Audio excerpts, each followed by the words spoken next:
Hi, I'm Scalp's Timelines, and this is the fifth episode of Gravelous, and once again I'm doing a voiceover, and this time around I actually I did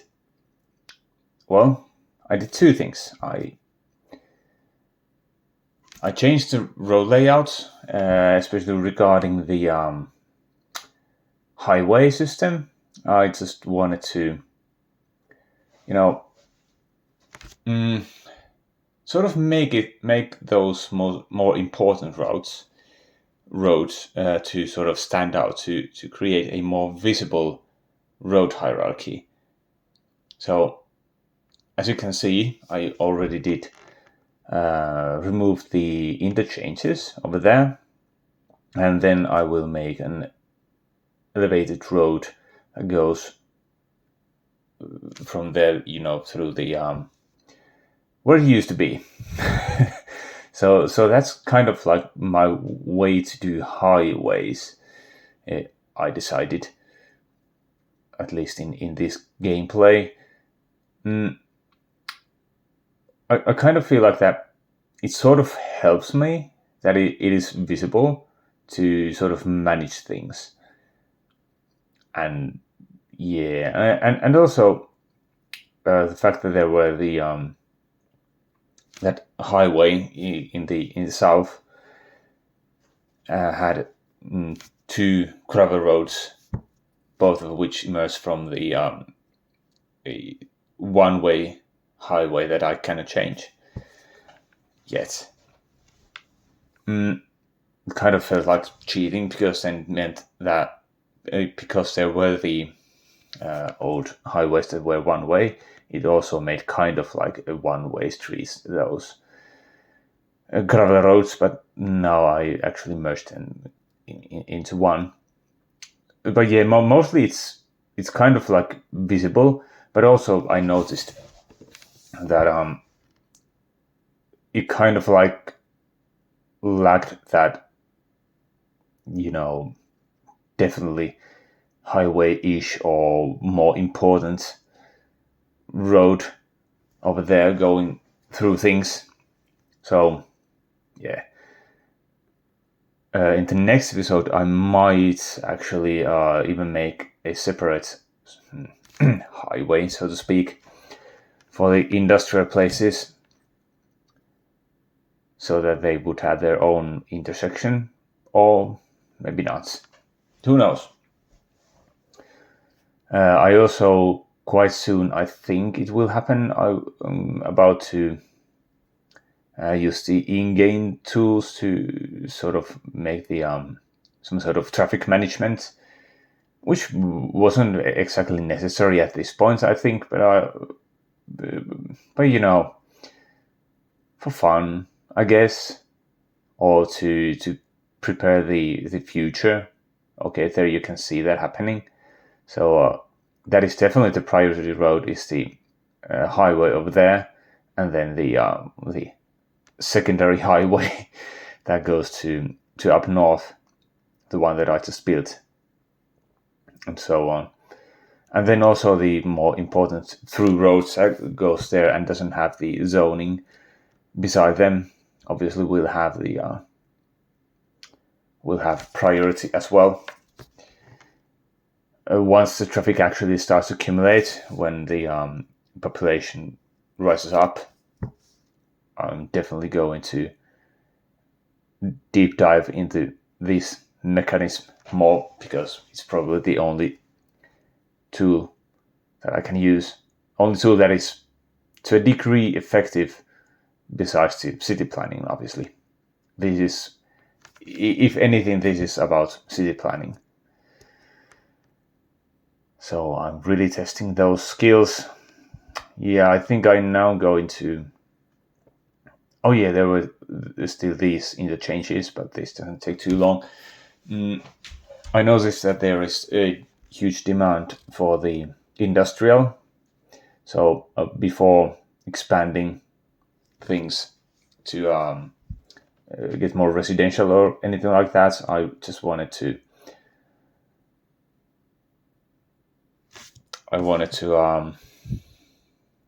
create more industrial jobs. So we went for the forestry, which is right next to farming. And yeah, it's, I don't know, that the farming area looks a bit, I don't know, I don't like to say corny, but maybe it is corny. I don't know. But this actually turns out to look, well, still a little bit stupid, like cartoonish, so to speak. But it's much more tidier place, and it just makes me think that maybe I should actually rebuild the farming area at some point. At some point in this episode, I actually end up also filling the original industrial area with all sort of unique buildings, unique factories, and I think they probably all shouldn't be there in the one place. So probably I should have like 3 or 4 industrial areas where we would have the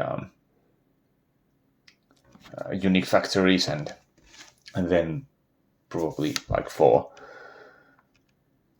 these regular industrial areas where are the extractor buildings and processing buildings and stuff like that. So maybe we will have even 8 or something industrial areas at some point. One thing that I noticed doing this bit of, expanding the forestry area is that in order to get enough workers to get more stars to your industrial area, you actually have to put in place quite a lot of buildings, and it feels, well, I wouldn't say wrong, but odd, and a bit like wasteful. Like, you don't really need that big industrial area over there to get enough workers in there. I mean, you shouldn't. It doesn't feel too realistic to have like what were these? They were biomass pellets, plant pulps, something. I don't know. Who cares? So, yeah, a bit odd, but I live it with it. Now, this is something that I really love this trick. Like, yeah, just select the well, I am using Forest Brush, but you can do that in Vanilla too. Just pick up the tree that is the appearance of the woodlots, and then fill the gaps. Oh, and that moment, that was so good.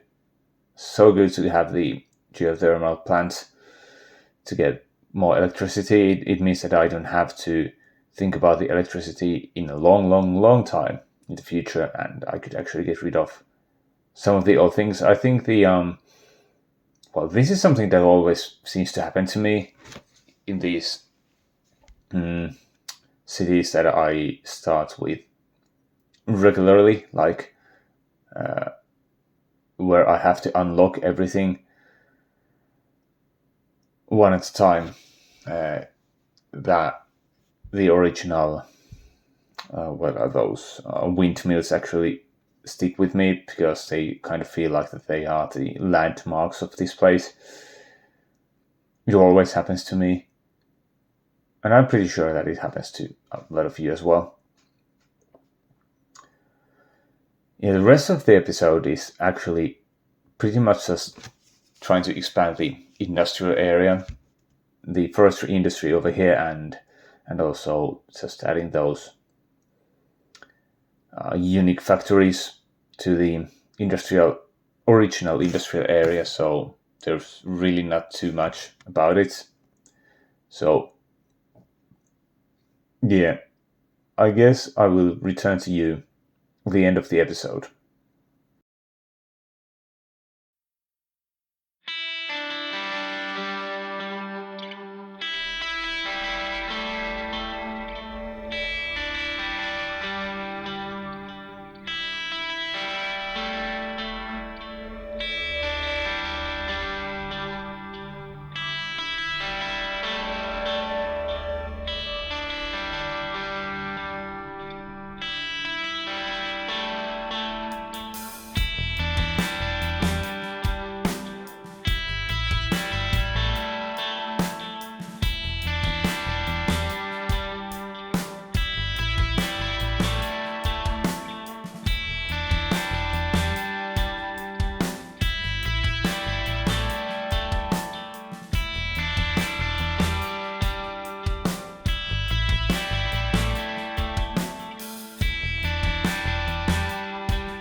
Thanks for watching, and remember to subscribe and stuff.